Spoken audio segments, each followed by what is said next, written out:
Welcome to Shop Talk by Elevated Stylist with your hosts Sonia and Jody. We're here to bring you open and honest conversations, education, tools, and opportunities to learn and grow. Shop Talk is the junction of hair, business, and wellness, where we literally talk shop, featuring guests, coaches, experts, and thought leaders in the hair industry. Be sure to join us for new weekly episodes. Hello. Welcome to another episode of Shop Talk. I'm Sonia. I'm Jody. And today we are here to continue talking to you a little bit about the blueprint. And one of the things that we hear all the time from so many people in the industry is, how do I attract the right talent? And this is a tricky one. And I think that there's a lot of different ways that you can attract talent. But one of the ways that we love attracting the right talent is to ensure that you have some juicy offers. I'm going to let Jody start with this, and I'm going to continue on, because this is something I think that people think that it's like you have to do the work right up front, and you have to go and aggressively attract people and poach people. But I think that we have a different way of doing it that is more authentic. Yeah, and I think that everything kind of bleeds into it, because if you have the values, then you have the culture. And if you've created this beautiful work environment, then you have things to show. So being able to really look at what you're offering somebody that's coming into work for you. So if you're doing regular touch meetings, like coaching them, helping them, that is a huge, juicy offer. People who are not independent, people who are not running their own salon or their own suite, they are the other ones that want to work with a team. They still want to work with a team. They still want to have leadership. They still want to have an environment where they can come and feel comfortable. So it's like, what are we offering those people? Let's think of, like, if we're a stylist and we want to come to a new team, what kind of team do they want to come to? What do we have to offer? And being able to say, well, we have all these beautiful core values. This is what we stand for as a salon. Doing a really nice video of what the salon looks like so that they can visualize being in your salon. And then, like, what are some extras that you're going to offer? Do you do education within your salon? Do you have an apprenticeship program in your salon? You know, Sonia and I made a 4-day work week a couple years ago because one of our values is balance. So we really want to list what our salon is offering. You know, think about when you were a stylist, because we all started as a stylist. Like, what were the things that we were lacking in our salon? And what were the things that we really wished we had? Like, we always wished we had benefits. And that's something that we've made a priority at the salon, is to make sure that we have health benefits so that people can get physio and get massages and have prescriptions and things that we need. So that's a juicy offering, like making sure that you understand who you're targeting, right? We can just say, yeah, we have a spot open. We have a beautiful chair for you to come and rent, or, you know, for you to come and do your clients. But it's like, what else am I getting? What kind of environment am I coming into? Because we have people ask us all the time, like, how do we find staff? How do you staff your team? And this is a perfect way to do it, is like creating a nice marketing piece that you can put on your social media, or, you know, Indeed, or wherever you're going to market it to. But having this like beautiful marketing piece that you're really kind of advertising what they can expect out of you as a salon. Yeah, absolutely. The culture is the foundation, because that's what's also going to have your team also is going to be embodying that culture. They're going to be sending out that energy. They're going to be talking to their hair friends. They're going to be sharing on their social media about the salon. And I can't tell you how many times we've gotten inquiries just from people following our team. Mm-hmm. Hey, I follow so-and-so that works in you, and I love their work, and I'm wondering if you guys are hiring. Mm-hmm. That person may not necessarily be the right fit. You still have to do your due diligence. Yeah. Right? And like go through the process. But still, that element alone just from somebody embodying the culture is something that attracts talent to you. Another thing that's really important too is I talk a lot about is branding, and the messaging that you have within your business will also be a really great tool for attracting your talent, because we're in a visual world and people always obviously want to be a part of a brand that is visually aesthetically beautiful. And a lot of the times I think that this kind of goes by the wayside, where people forget that that is an element that is going to attract people. Like if you look at some of the top salons in LA or some places in London, like their branding and the way that they do hair and the way that they show up and the work that they do is very much in line with their entire brand.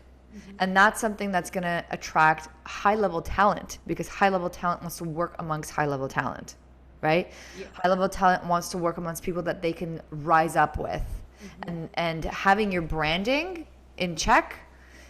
And branding is not just about logos and colors and fonts and things like that. That's just one element of it. It's about how you present yourself as a business, as a brand. What you embody and what you present yourself to the public is what's going to be your brand. And that's what's going to attract people. So if you're a salon that's like really for balayage and blonde and maybe lived in color or lived in hair, and you're not representing that properly, you're not going to attract not only the customers, you're not going to attract the talent that could even bring that brand out.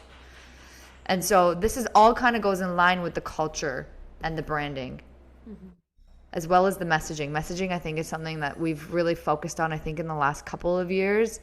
The language that you use in how you communicate with your customers, the language that you use on your website, the language that you use in your social media is really, really important. I can't tell you how many times we're like, oh my God, I love your positive, inclusive environment. Like you guys are, and like you could only see that through video and through words when it comes to social media and the website.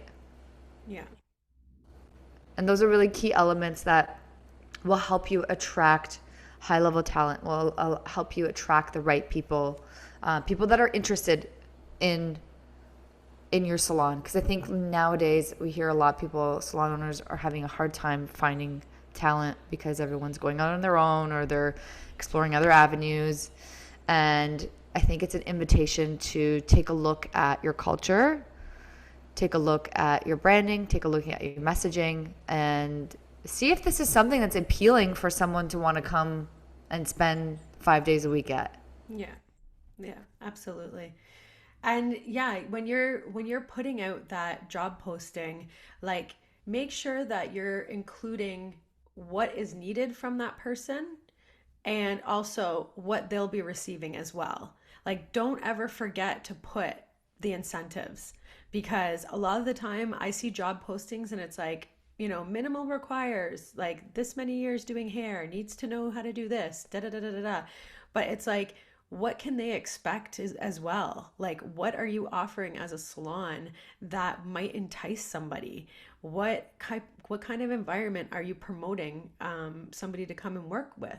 So make sure that you're always including not only the job requirements, but some incentives and expectations of what they can get as well. Yeah, and it's about this just creating this relationship. It's like, you're going to give me this, but I'm also going to give you this in return, right? And it's like, when you own a salon, I think now more than ever, we really need to focus on that type of relationship of it being like symbiotic. It's like working together. It's not about I own the salon and you work for me. It's about we work together in this environment. Yes, I'm still the owner, but you're working with me. You're always with me. Yeah. You're not working for me, you're working with me. And I think that's something that's important, because you want to include your team in the things that you're doing.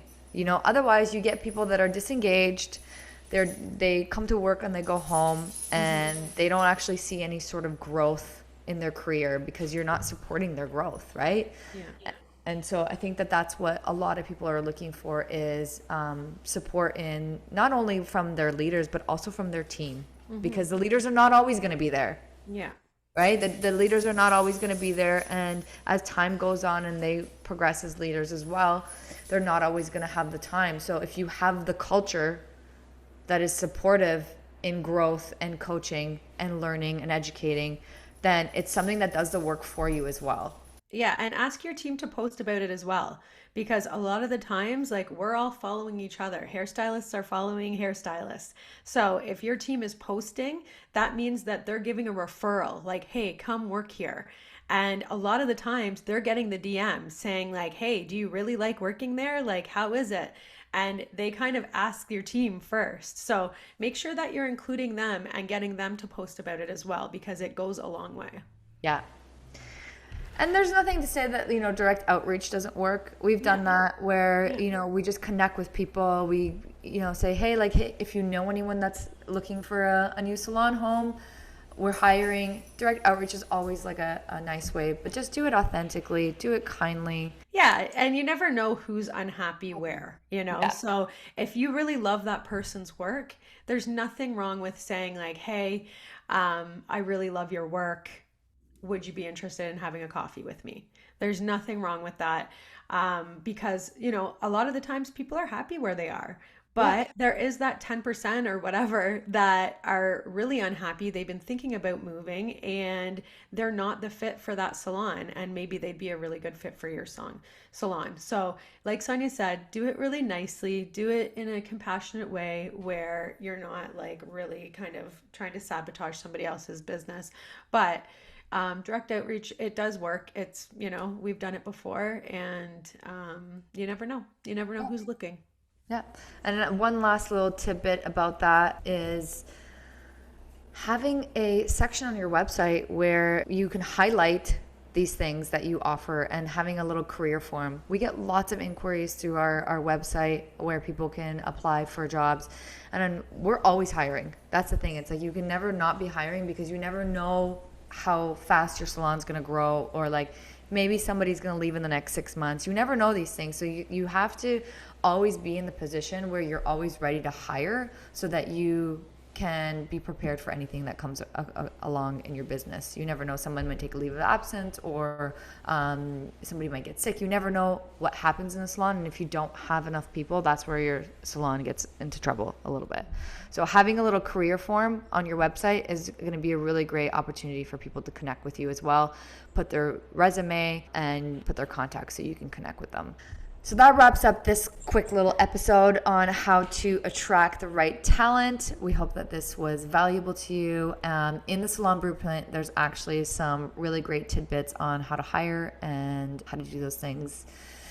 So be sure to check that out. You'll see all of the details in the show notes, and stay tuned for another episode coming up shortly. Thank you for tuning in, and be sure to join the party on our social channels. And if you have any questions, you can reach out via email at hello@elevatedstylist.com. We'd love to hear from you.